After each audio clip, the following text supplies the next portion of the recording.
ఉదండాపూర్లో survey చేస్తాం, bogus ఏరేస్తాం, BRS నేతల తప్పులు బయటపెడతాం, నిజమైన నిర్వాసితులకు న్యాయం చేస్తాం, అవార్డు పాస్ అయిన 6 నెలల్లోపు పరిహారాలు ఇప్పిస్తాం. కాంగ్రెస్ ప్రభుత్వం వచ్చాకే 42 కోట్ల రూపాయలు ఖాతాలో పడ్డాయి. తాజాగా మరో 71 కోట్ల రూపాయలు కలెక్టర్ ఖాతాలోకి వచ్చాయి. ఎమ్మెల్యే అనిరుద్ రెడ్డి వెల్లడి. ఉదండాపూర్లో తప్పకుండా సర్వే జరుగుతుంది. అందులో బోగస్ లబ్ధిదారులను ఏరివేసి నిజమైన నిర్వాసితులందరికీ న్యాయం చేయడం కూడా జరుగుతుందని జడ్చల్ ఎమ్మెల్యే జనంపల్లి అనిరుద్ రెడ్డి స్పష్టం చేశారు. ఇప్పటికే ఇతర ప్రాంతాల్లో సర్వే పూర్తి కాగా ఉదండాపూర్లో సర్వే జరిగితే తమ దొంగతనం బయటపడుతుందని బీఆర్ఎస్ నాయకులే సర్వే జరగనివ్వకుండా అడ్డుకుంటున్నారని విమర్శించారు. జడ్చల్లలో బుధవారం ఛత్రపతి శివాజీ జయంతి సందర్భంగా ఆ మహనీయునికి నివాళులు అర్పించిన అనంతరం తనను కలిసిన కొందరు మీడియా ప్రతినిధులతో అనిరుద్ రెడ్డి మాట్లాడుతూ ఉదండాపూర్లో నివాసం ఉన్నట్లుగా గతంలో 1,500 మంది నుంచి దరఖాస్తులు వచ్చాయని చెప్పారు. అయితే వాస్తవానికి అందులో 570 మంది మాత్రమే ఉదండాపూర్లో నివాసం ఉంటున్న నిర్వాసితులు కాగా మిగిలిన వారందరూ బీఆర్ఎస్ నేతలు చేర్చిన బోగస్ లబ్ధిదారులని పేర్కొన్నారు.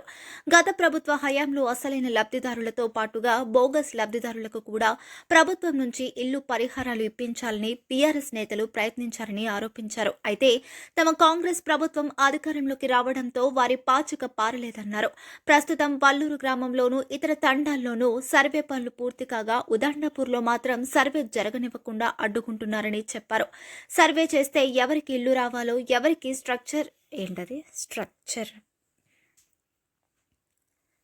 సర్వే చేస్తే ఎవరికి ఇల్లు రావాలో ఎవరికి స్ట్రక్చర్ పైసలు రావాలో వారికి వస్తాయన్నారు.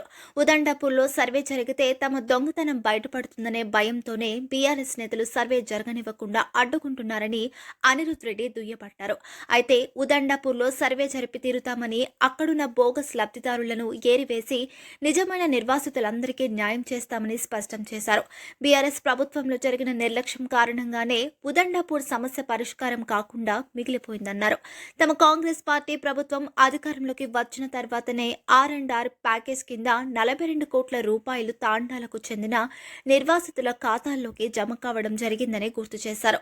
ఇది కాకుండా 2 రోజుల క్రితమే దీనికి సంబంధించి మరో 71 కోట్ల రూపాయలు జిల్లా కలెక్టర్ ఖాతాల్లోకి వచ్చాయని అనిరుద్ రెడ్డి వెల్లడించారు. దీంతో ఆ తాండాల వారందరికీ ప్లాట్ల కేటాయింపులు పూర్తి కావడంతో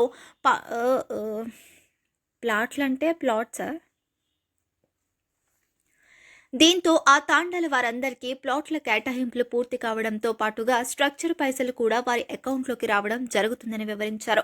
వల్లూరు ఉదండాపూర్ గ్రామాలకు అవార్డు పాస్ అయితే 6 నెలల లోపుగా వారికి రావాల్సిన నిధులన్నీ తాను తీసుకువస్తానని హామీ ఇచ్చారు. నిర్వాసితులకు పరిహారం పెంపు విషయం ప్రభుత్వ పరిశీలనలో ఉందన్నారు. ముఖ్యమంత్రి రేవంత్ రెడ్డి దృష్టికి కూడా ఈ సమస్య వెళ్లిందన్నారు. తాను అధికార పక్షానికి చెందిన శాసనసభ్యుడైనప్పటికీ ఎప్పుడూ కూడా నిర్వాసితుల పక్షమే ఉంటానని అనిరుద్ రెడ్డి మరోసారి స్పష్టం చేశారు. వాళ్ళకి ఖచ్చితంగా ఇల్లు వస్తాయి. దాని తర్వాత గవర్నమెంట్ ఫైల్ మూవ్మెంట్ లో ఉన్నది. ఖచ్చితంగా మీకు న్యాయం జరుగుతుంది అని చెప్పి కూడా మీకు తెలియజేస్తున్నాను.